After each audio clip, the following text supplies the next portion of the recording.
Sithanda ukunibingelela abalaleli emakhaya. Ukhuluma noSister Ann Mathe, ngihamba nomlingani wami ozothi asithule igama lakhe. Mina ngingubrother Akhona Ntuli. Namhlanje ke sothi sixoxisane nani isifundo sethu esobe sikhuluma ukusebenza komoya oyingcwele. Ngaphambi kokuthi sichubekele phambili sizoba yilabo abagebisa amakhanda lapho sicela khona umzalwane Akhona ukuthi asihole ngomkhuleko. Singakhuleka. Babuthi sezibili salibonga ithuba leli esinalo lokuthi sifunde isifundo. Sicela ukuthi konke lokusokufunda sikuzwisise ngomoya wakho oyingcwele futhi thole indawo ezinhlizweni zethu ukuthi usakhe sitshele nabanye futhi konke lokhu sicela sibonga futhi igama likaJesu Kristu. Amen. Sizoqalisa ke sithi sixoxisane ngesifundo sethu saka number 6 njengoba bengisengishiza ukuthi sikhuluma ngokusebenza komoya oyingcwele. Ivesi lethu lekhanda sitholakala incwadi kaJohn 3 uverse 14 kanye noverse 15 ofundeka ngalendlela. Njengokuba uMose waphakamisa inyoka ehlane, kanjalo indodana yomuntu imele ukuphakanyiswa ukuba yilowo nalowo okholwa yiyo abe nokuphila okuphakade. Amen. Amen. Mzalwane, yini ongathanda ukuyicaphuna nje masibheka isihloko sethu siphinde futhi sibheka nevesi, yini othe wasicaphulela wona wathi wakuzwisisa uma kufunda? Kulesifundo lesi so the Holy Spirit's moving. Sifunda ngomoya oyingcwele ukuthi umoya oyingcwele uyishintsha kanjani inhliziyo yomuntu. Njengoba sizofunda kabanzi or siqhubeke sifunde ngoNicodemus ukuthi waholwa umoya oyingcwele, lentshiseko wayenayo okuwumoya oyingcwele. Very interesting. Sizosiqalise ke singene esihlokweni sethu saka number 1 esithi ukukhuthazela kokufunisisa. Ivesi lethu lekhanda sithola kuJohn 3 verse 9. Umbuzo uthi, yimuphi umbuzo kaNicodemus obonisa ukuthi inhliziyo yakhe yayithambile na? John 3 verse 9 ofundeka kanje. Nicodemus answered and said unto him, how can these things be? Sizathi sifunde umoya wethu wesiprofeto otholakala ku-The Testimonies to Ministers page 368 no-369. Sizoqaphuna nje isifundo esingaphezulu wena esiphathi nendawo esithi, this was a very humiliating statement of Nicodemus. He was not spiritual minded enough to discern the meaning of the words of Christ, but the Savior did not need argument with argument. So imuphi lo mbuzo lona uNicodemus akathi wawubuza wakhombisa ukuthi ngempela inhliziyo yakhe beyinokuthamba noma axayekile, kepha yona bekhombisa ukuthi kukhona ukuthi kwathinteka ngaphakathi kuyo. Siyabona lana uNicodemus ongumholi wamaJuda, ongumFarisi, ofundile kakhulu. Uyabuza ukuthi how can these things be? Lo mbuzo lo ubonisa ukuthi uNicodemus is willing ukuthi afunde and futhi uvulelekile ukuthi azwisise ukuthi amaqiniso lawa aqalayo ukwezwa ukuthi asho ukuthini. It was very interesting just nje uqabange ukuthi you are a leader of a nation and bonke abantu bathembele kuwena ukuthi bahole ngendlela ethile. Naku uma uKristu sekafika kuloko uqabanga ukuthi wazi kakhulu, ubona akuvezela izinto eziyisimanga. Kepha ngiyithandile ngempela attitude yakhe ukuthi akabanga umuntu ofuna ukuphoxelela, kepha uyabuza ngoba ukhombisa umuntu makabuza enena ngendlela akabuza ngayo ukhombisa intshisakalo ukuthi ngempela uyafuna ukuzwisisa nokuthi afuna ukwazi. Khona umqondo ongathanda ukungeza la kuMosiprofeto iyasho ukuthi futhi uNicodemus njengoba wayewumholi azi kakhulu, afundile futhi njengomFarisi, ithi uKristu lendlela aletha lamaqiniso lengawo indlela ethobekile futhi ngisho nasebusweni wakhe wayenikeza uNicodemus inhlonipho. So akalethanga i-information le ngendlela ekumdelela or yokuthi yena akazi lutho, kodwa uletha ngendlela yenhlonipho. Futhi siyabona noNicodemus uyamkela lamaqiniso lawo ukuthi umuntu angazalwa kabusha. So sibona lana indlela esingakhulumisana nabantu ukuthi noma singazi kakhulu or mhlawumbe sifundile iBhayibheli, kodwa indlela i-attitude esiletha ngalo izwi lenkosi ibalulekile. Ngiyithanda umbono owezayo. You know, kusho ukuthi umoya oyingcwele ngempela udlala indima enkulu uma uveza ukuziphatha kukaKristu ukuthi akabanga umuntu onesimilo esithile, kepha ukhombise ukuthi azwisise, kanti phinde futhi wakhombisa ukuthi uyalangazelela ukuthi uNicodemus alazi iqiniso ebekade athanda ukulifundisa. Siqhubekele phambili ngaphansi kwesihloko sethu esithi ukuguqula isimo sengqondo esivamile. So nawo usho ukuthi umoya wengcwele ngempela uyasebenza. Kukhona le ngqondo esinayo engeke kube ingqondo enhle kuma sisebenza emsebenzini kaNkulunkulu ukuthi siqhubeke nayo. Umoya wengcwele kumele angenelele aguqule ingqondo zethu. Umbuzo iverse lethu silithola kuLuke 18 verse 19 kuya ku12 uthi yikuphi abaFarisi ababezigqaja ngakho na? Lana Luke 18 verse 9 to 12 ifundeka kanje. And he spake this parable unto certain which trusted in themselves that they were righteous, and despised others. 2 men went up into the temple to pray, the one a Pharisee and the other a publican. The Pharisee stood and prayed thus with himself, God, I thank thee, that I am not as other men are, extortioners, unjust, adulterers, or even as this publican. I fast twice a week, I give tithes of all that I possess. So umbuzo okhona yikuphi lokhu amaJuda ebekade azigqaja ngabo. Engikholwayo ukuthi ungakhona ukuthi nakithi kukhona njengoba sizibiza ngokuthi siyiSrayeli wesimoya. Singafunda lana kuMoya Prophet ithi the Jews had been first called into the Lord's vineyard. Because of this they were proud and self-righteous. La siyafunda ukuthi amaJuda abaFarisi babefunda izwi lenkosi, babegcina imithetho. So babesezibona ukuthi bona bangcono ukudlula abanye abantu. Babezibona futhi ukuthi nabezizwe labo bebangalandeli lemithetho lebe bayilandela bona. Bangafuna ukuzwisisa ukuthi uNkulunkulu umusa wakhe lo abanikeza wona nalo anikeza abanye abantu uyalingana. So bona babezibona ukuthi bangcono ngoba ngenxa yalokho abakuphathiswa uNkulunkulu. Amen. Uma ucaphuna ngalendlela kungilethela umqondo ukuthi nathi singasithola sisephutheni elifanayo nelabaFarisi.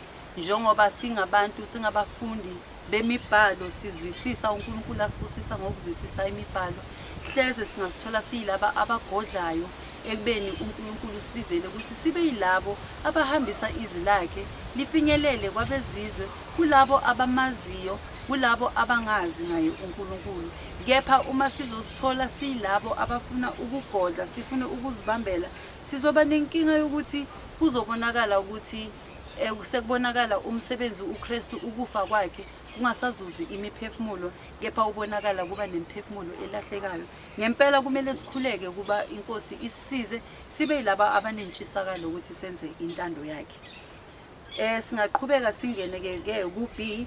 Umbuzo uyabuza iverse lethu litholakala kuJohane 3 verse 8. Umbuzo uthi ngiyiphi indlela uJesu afanekisa ngayo umoya oyingcwele osebenza ezinhliziyweni na?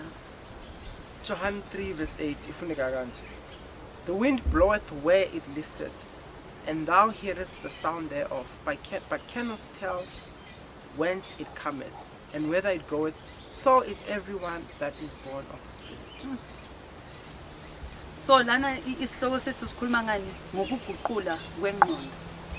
So it is clear ukuthi angeke ngivuye kusasa ngidecide ukuthi ngifuna ukuguqula ingqondo. Kepha umuntu osebenza ekuguquleni ingqondo yami umoya oyingcwele nje kwaphela qha. So lana siyanikezwa ke umboniso ukuvesi ocede ukulifunda liyasho ukuthi umoya kambe umoya uphephethela kuphi la uthanda khona. You know sinokubheka esikhathini eziningi uma kunganamoya ingqondo ngabe iyafika icabange ukuthi ioxygen still isesekhona la ehlahleni na. Cha. Kambe ioxygen kambe ifoma part of what? Nayo iphakathi emoyeni. Iphakathi emoyeni. Mara ukuthi ikhona iyasebenza sake sicwalasele lokho yini. So yile ndlela ke esinikezwa ukuthi umoya oyingcwele nawo usebenza ngaleyo ndlela, angeke siubone ngoba ubhebhetha kuphi la uthanda khona. Kukhona okunye uthanda ukugcwalisa.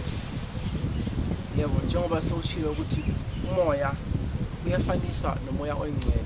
umoya ongcwele uyafaniswa nomoya ukuthi asiwuboni ukuthi uya kuphi uya kuphi, kodwa imiphumela nomsebenzi wayo siyawubona. So njengokufanayo umoya ongcwele nawo uguquko, i-transformation ezinhlizweni zethu ngeke siyibone, ngeke sichaze futhi, kodwa imiphumela or izithelo zizobonakala. Ngobani? Usebenza ngaphakathi bese uphumela ngaphandle. You know, kule ndaba oyithintayo uvele umkhumbuzo ukuthi uma izwi likaNkulunkulu lifaniswa nani ne-seed, angisho inhlavu iphonselwa emhlabathini, ukuthi uyifakile emhlabathini akusho ukuthi ayiqalanga umsebenzi wokuthi yenzeni iqhamuke, kepha lapho seyihluma iletha izithelo asihlali zingaphansi komhlaba. Even nalezo esikhulisela ngaphansi komhlaba kubonakala kuba khona okukhulayo ekuvelayo kuphi ngaphezulu, lapho sesiba khona nethemba lokuthi ngempela lokho engithenga kuhlanyela kuzoyenzani, kuzothi kukhule, sibe yilabo esidla izithelo zakhona. Kuyisimanga indlela uNkulunkulu akasebenza ngayo. Ngempela ingathi singaba yilabantu abavulela inhliziyo ukuthi ahlale asebenza kithi kanjalo. Kukhona omunye umqondo uthanda ukungeza ngaphambi kokuthi siqhubekele phambili? Sizawundlulela ke kumbuzo wethu wakusi obuzayo ukuthi ivesi lethu silithola u-Isaiah 30 verse 21, uJeremiah 42 verse 3 kanye noMatthew 16 verse 17. Umbuzo ubuza ngale ndlela, igxila kanjani imibono yaphezulu enhliziyweni na? Ivesi Isaiah chapter 30 verse 21 ifika kanje, and thine ears shall hear a word behind thee saying, this is the way, walk ye in it, when you turn to the right and when you turn to the left. Kanye futhi no Jeremiah 42 verse 43. Jeremiah 42 verse 43 ifundeka kanje,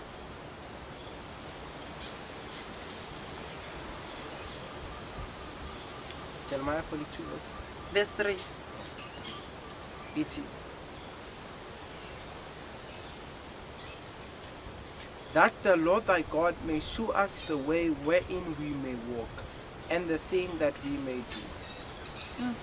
Kanye no Matthew 16 verse 17.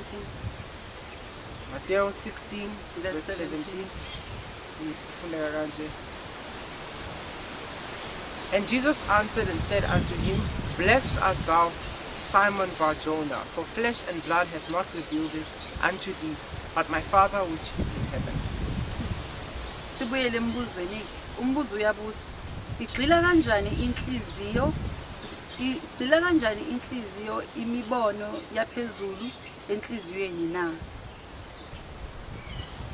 Yini esesayithola uma sifunda uIsaiah, uma sithi sifunda sizwa ukuthi uzozwa izwi likhombisa indlela, yini into efikayo emqondweni wakho? Ngingathanda ukufunda kuMoya Prophet lana ku The Desire of Ages page 172 ithi, little by little, perhaps unconsciously to the receiver, impressions are made that tend to draw the soul to Christ.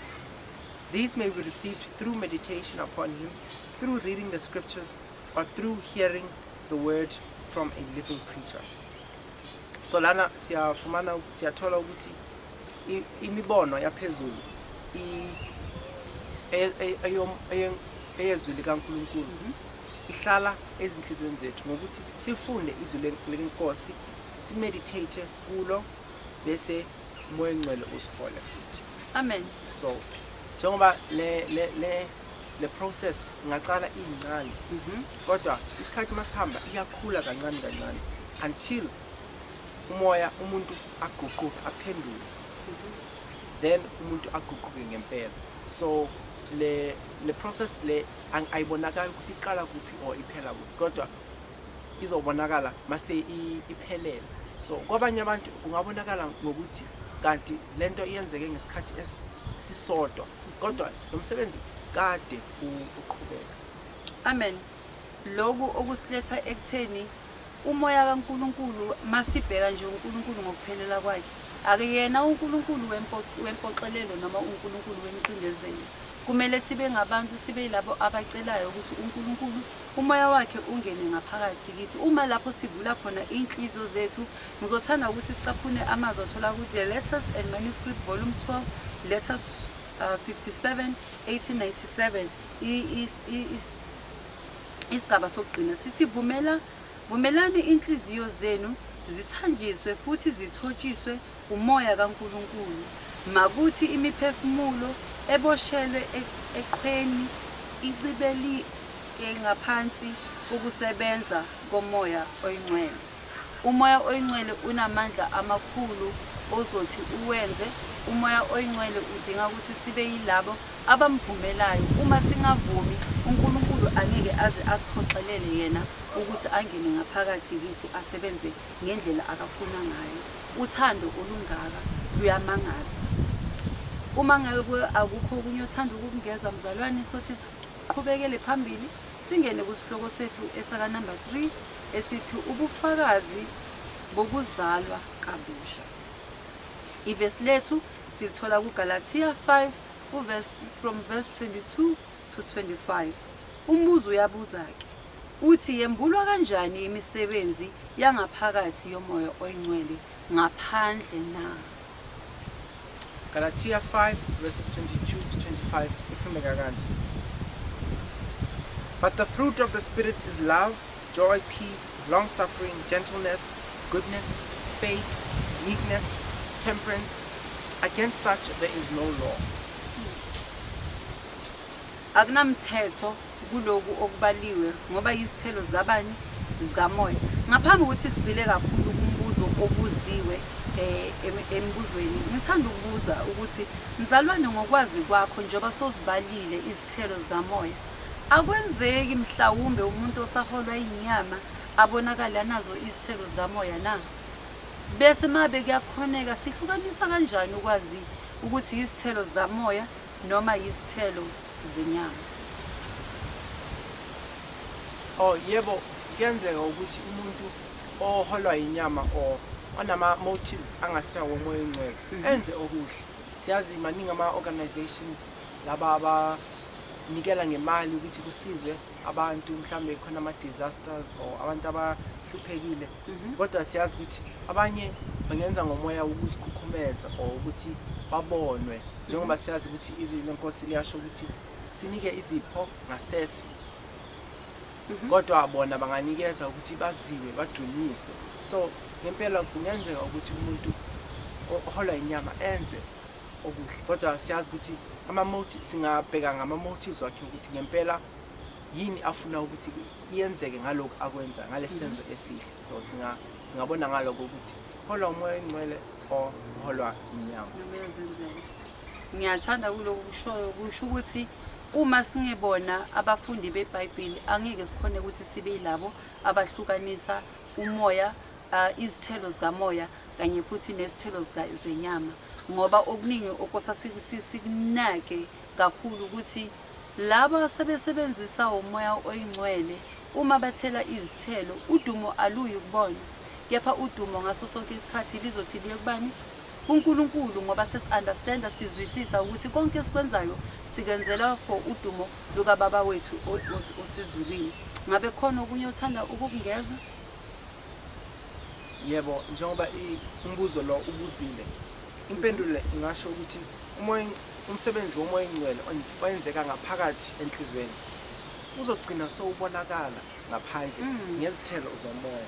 Njengoba ivesi sifundiye kuGalatia ishilo ukuthi izithelo zomoya kungaba uthando, intokozo, injabulo, ukuthula nokuzithoba.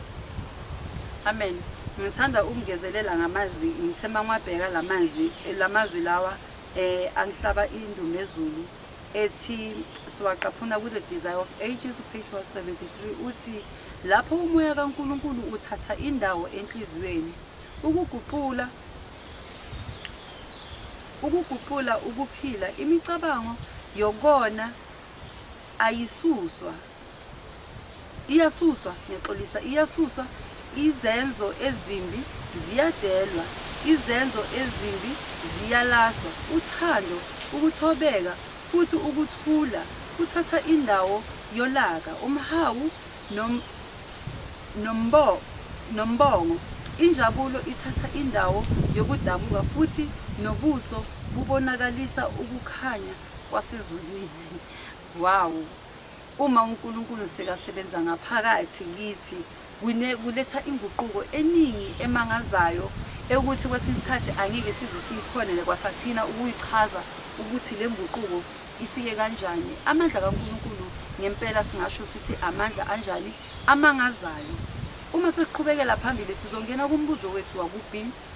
Ivesi lethu silithola kuRoma uRoma 10 uverse 9 no-10, uJohane wokuqala 1 uverse 9. Umbuzo uthi umuntu usithola nini isibusiso sokuguquka na? Ivesi Roma 10 verses 9 and 10 ifundeka kanje. That if thou shalt confess with thy mouth the Lord Jesus, and shalt believe in thine heart that God hath raised him from the dead, thou shalt be saved. For with the heart man believeth unto righteousness, and with the mouth confession is made unto salvation. Amen. Sifunde futhi na uJohane wokuqala 1 verse 9. 1 John 1 verse 9.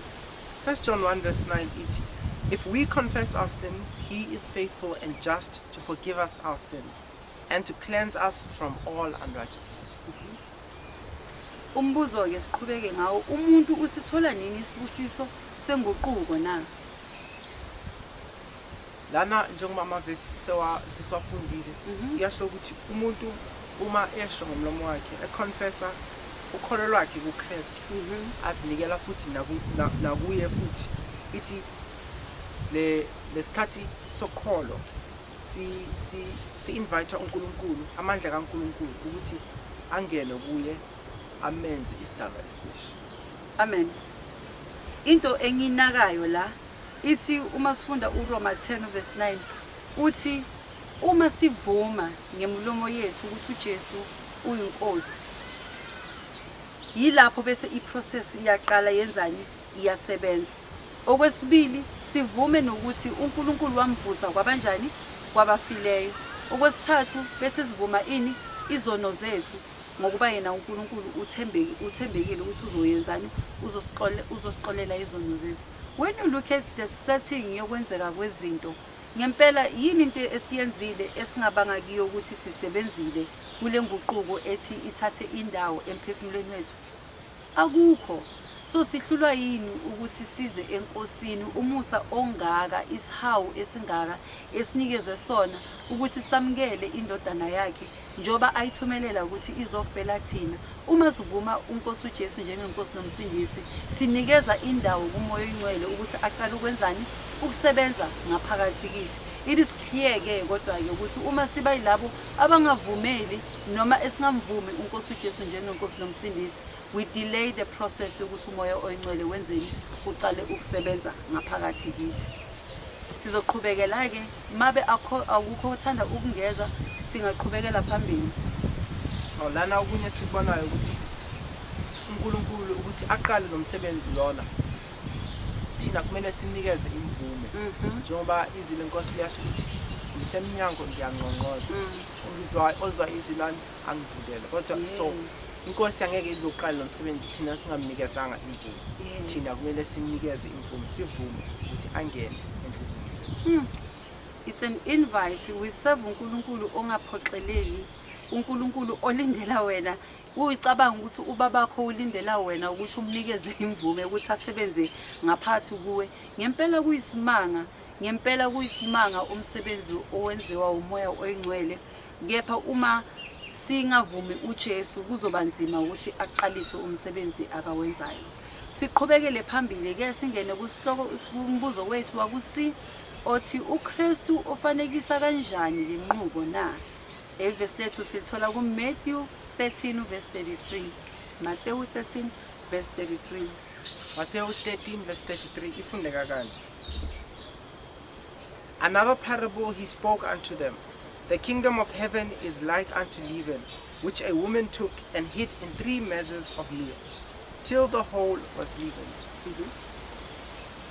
Umbuzo ke uKristu ufanekiseka kanjani lenqubo na? So le process ukuthi umoya oyingcwele uqalise ukusebenza ngaphakathi lapho sesimvumile uKristu. uKristu uthi iqala kanjani, ucala kanjani ukuthi umoya oyingcwele uqale umsebenzi wakhe empilweni zethu. uMatthew usitshela ukuthini? La kule verse sibona i-parable yowesifazane othatha singathi i-yeast efake kwi-dough encane, kodwa i-yeast encane ku-dough, kodwa le dough le yenza umsebenzi ongabonakali. Yenza ukuthi yonke le nhlama ikhule ibe nkulu.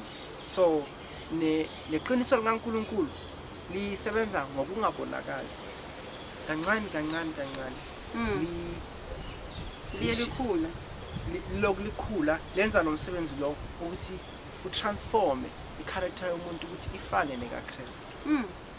Kunamazwi engiwathandile ngempela because uyazibuza ukuthi lo kushintsha kwenzeka kanjani, uNkulunkulu ubona kanjani ukuthi kumele angishintshe ngalendlela noma anginikeze izilokotho ezithile. Kunamazwi engithanda ukuwafunda acashuna ku Christ Object Lesson page 98 verse 99. Angazi ukuthi umzalwane angakhona ukuthi ungasifundela nje usi wonke. The leaven hidden in the flour works invisibly to bring the whole mess under its leavening process, so that the leaven of truth works secretly, silently, steadily to transform the soul. The natural inclinations are softened and subdued. New thoughts, new feelings, new motives are implanted. A new standard of character is set up, the life of Christ. The mind is changed. The faculties are aroused to action in new lines.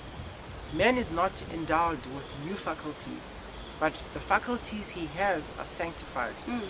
The conscience is awakened. We are endowed with traits of character that enable us to do the service for God's work. Service for God. So ngokufunda kwami lo muqa kunomcabango omusha ofikayo engqondweni yami ukuthi uNkulunkulu kukhona akaphendulayo ngaphakathi. Umcabango ongafanekile noma ongaphucuzekile, uNkulunkulu uzothi akhiphe lokho kungafanelekile, bese lokho okuhle akupholisha, akutransforme ukuthi akusasebenzeli ukuthi uma ngabe mhlawumbe bengithanda ukuthi ngenze umsebenzi kaNkulunkulu ukuze ngibe yiloyo othola udumo noma ngithole ukunconywa. uNkulunkulu ungipha ingqondo entsha ukuthi ngisathanda ukwenza, kepha manje angisenzeli ukuthi nginconywe umuntu. Konke engikwenzayo ngiyenzela ukuthi udumo lonke lubuyele kubani? Kubaba wethu osezulwini. How wonderful to have that experience. You know, ngivele ngicabanga emagama kaMpostoli Pawula makasathi akuseseyimina ophilayo kepha uKristu ophila ngaphakathi kimi. Ngiyakhona ukwenza kepha izinto engisenzayo angenzeli ukuthi abantu bancome mina noma babunikeze mina udumo, kepha konke okwenzakalayo kwenzela ubaba wethu osezulwini. That is very interesting.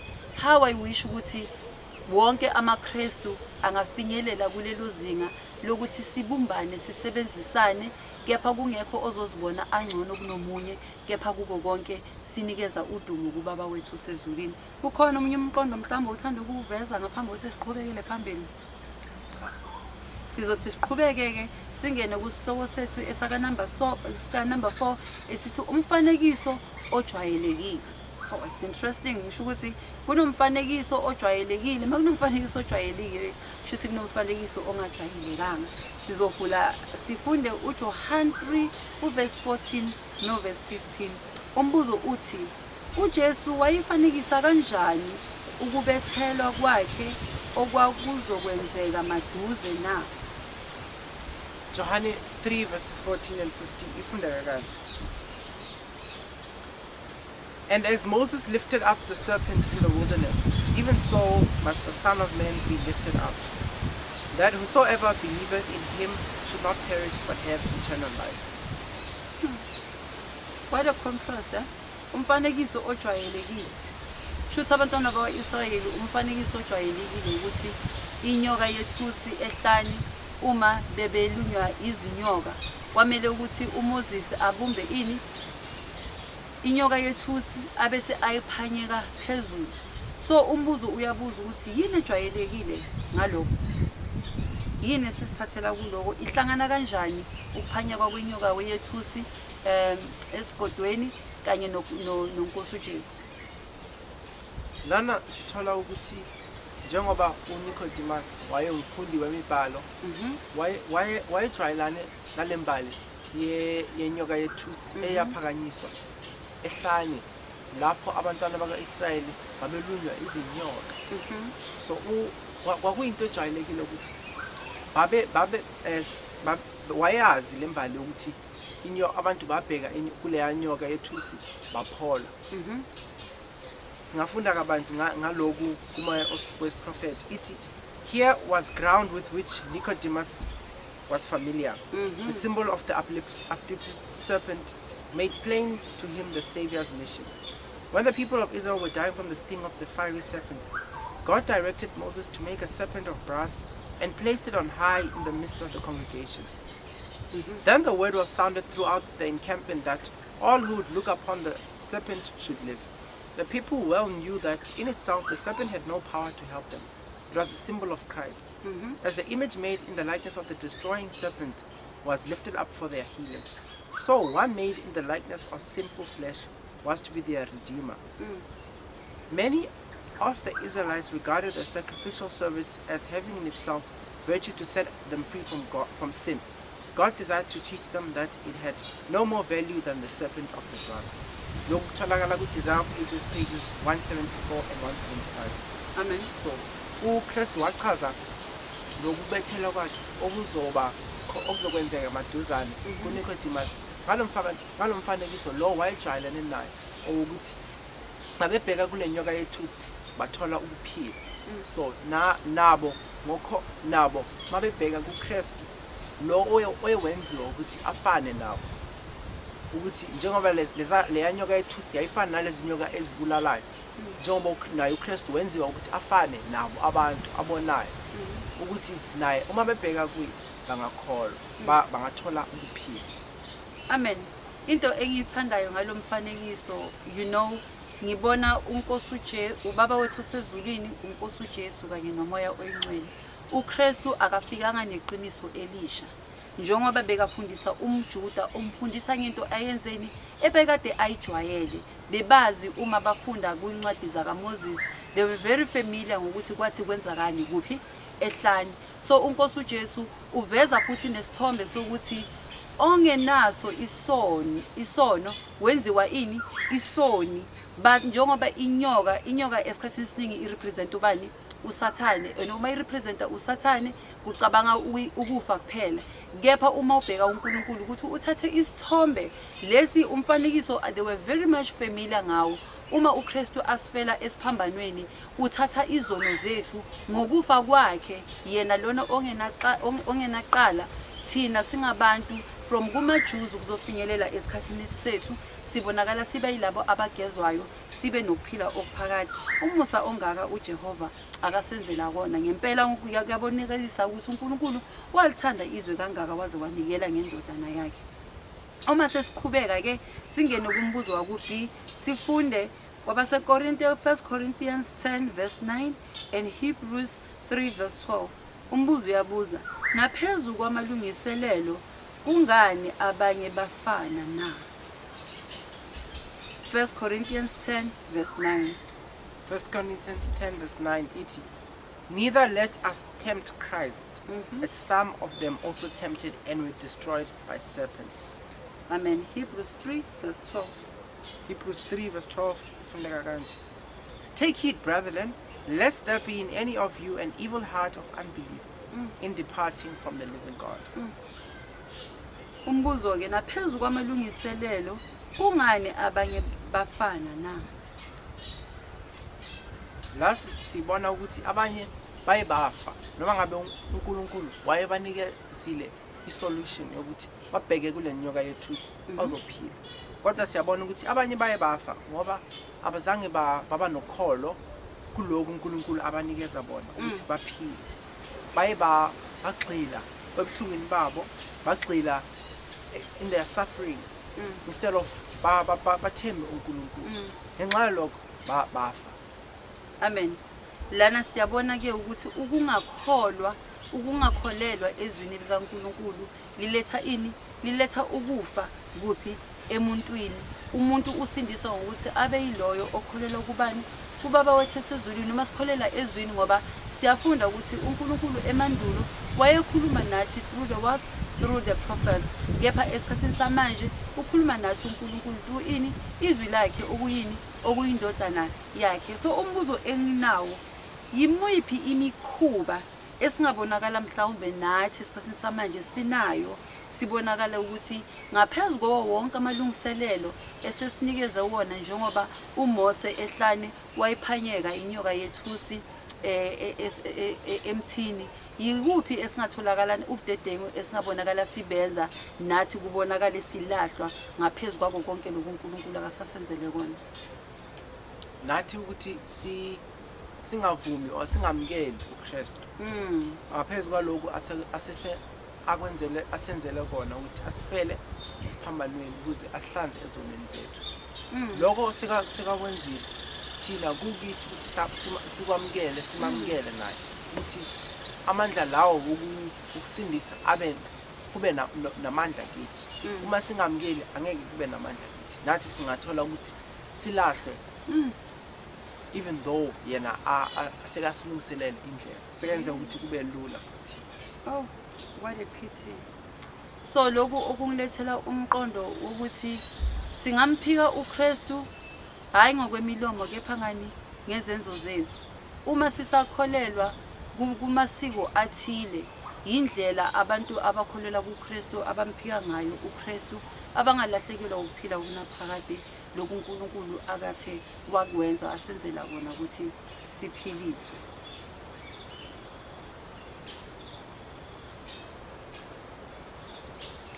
Sizoqhubeka ke singene kumbuzo wethu akusi sifunde kuHebrews 6 verse 19 and 20. Uma sifuna ukusindiswa kumele sibheke kuphi na? Hebrews 6 verses 19 and 20 ithi, which hope we have as an anchor of the soul, both sure and steadfast, and which entereth into that within the veil, whither the forerunner is for us entered, even Jesus, made an high priest forever after the order of Melchizedek. Ngicela futhi ungiphindele ngathi kunamazwi anesiqi futhi kuHebrews 6 verse 19 and 20 again. Which hope we have as an anchor of the soul, both sure and steadfast, and which entereth into that within the veil, whether the forerunner is for us and entered, even Jesus, made an high priest forever after the order of Melchizedek. Uma sifuna ukusindiswa kumele sibheke kuphi na? Sifuna ukusindiswa silana. Yikuphi la kumele sibuke khona? Kumele sibheke kuKristu lo oyithemba lethu langanaphakade. Ithi ukusindisa kuza ngokuthi sibe nokholo in his atoning sacrifice. Futhi sithembe amandla akhe ukuthi angasixolela futhi asipholise sonke. Amen. Uma sizoba yilabo abaqhuba imihlatshelo, kuyindlela ekhombisa ukuthi uKristu senzani? Siyamphika. Kungaba ngomlomo yethu siyamvuma, kepha imisebenzi yethu yona ibe yenzani? Imphika. Ukufa kukaKristu, uKristu akangenanga endaweni engcwele ngegazi lani lezilwane noma lezinkomo noma lezimvu, kepha ungene ngelakhe igazi elinamandla uNkulunkulu weza emhlabeni ukuzofela umuntu akamdalile ukuze ukuthi umuntu asindiswe. Yinto okosasigqile kiyo, sihlale phezukwayo, sidlinze ngayo ukuze sibe yilabo abazothi bathole ini? Ukuphila okunaphakade. Ungathanda ukuthi mzalwane usifundele amazwi atholakala kwincwadi The Desire of Ages. Atholakala kwincwadi The Patriarchs and Prophets, page 432. Yep. You see, the fatal effects of sin can be removed only by the provision that God has made. The Israelites saved their lives by looking upon the lifted serpent. That look implied faith. They lived because they believed in God's word and trusted in the means provided for their recovery. So the sinner may look to Christ and live. He receives pardon through faith in the atoning sacrifice. Christ has power and virtue in himself to heal the repenting sinner. Esikhathini esiningi singabantu sibonakala silahlekelwa ukholo. Ekubeni ukholo ukuthi sikholelwe, even ukholo ukuthi to believe ukuthi uNkosi uJesu ngempela uyindodana kaNkulunkulu and ubuNkulunkulu bapheleliswa kuye. Yinto kumele siyicele kuNkulunkulu ukuthi asiphe yona, ngoba umoya oyingcwele phinde futhi osipha amandla ukuthi sikholelwe kuNkulunkulu. Ngaphandle komoya oyingcwele akukho esingathi sizenzele kona, no matter singafuna kangakanani, but that is not something that we have within us ukuthi sizenzele yona, because it is God who will do the will, who gives us the gift to do and also to will after imfundiso yakhe. Ngempela kuyabonakala ukuthi mukhulu umzamo uNkulunkulu akawenzile ukuthi singabantu bakhe size sisindiswe. Uma sesiya-ke ngasemaphethelweni singene kusifundo sethu esaka number 5 ngaphasi kwesihloko esithi ukugcina amehlo ethu aqaphile. Umbuzo wethu waku-A sizothi sifunde amazwi ku-Efesu 2 verse 8 uLuke 13 verse 20 and 21. Umbuzo uthi yisiphi isifundo kamuva esaqondwa nguNikodima okudingeka sisifunde futhi sihlale sisikhuluma na? Ephesians 2 verse 8 lithi, for by grace are ye saved through faith, and that not of yourself, it is the gift of God. Amen. Luke 13 verse 20 and 21.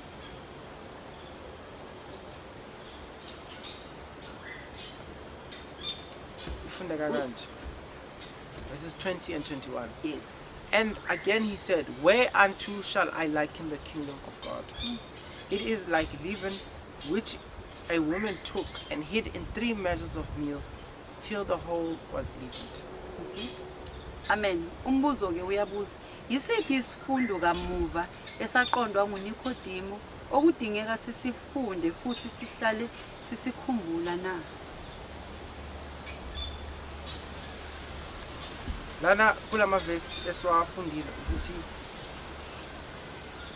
insindiso iza ngomusa oza ngokholo, hayi ngezenzo zethu.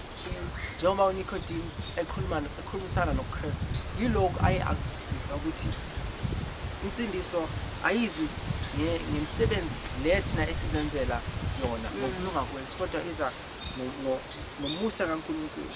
And futhi ukukhula emuseni kaNkulunkulu kuza ngokuthi sizi immerse ourselves, sizifake ezwini lakhe, futhi sivumele umoya oyingcwele ukuthi uguqule inhliziyo zethu nezingqondo zethu ukuthi siphile silalela intando yakhe.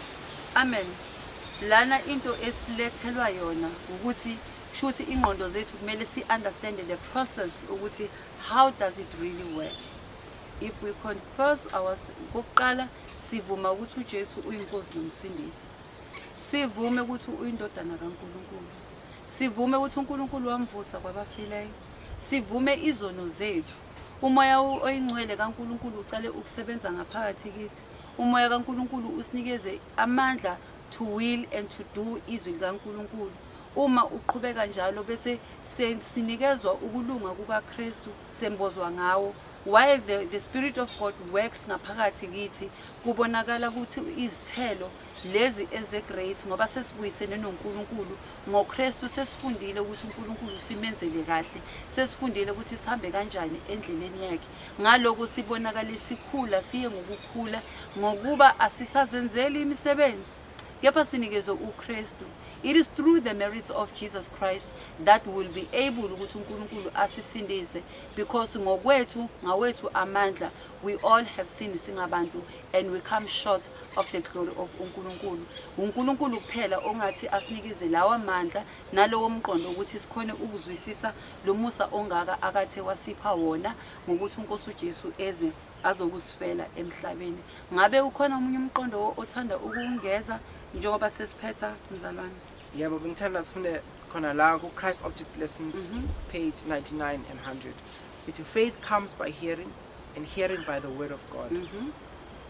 Romans 10 verse 17. The scriptures are the great agency in the transformation of character.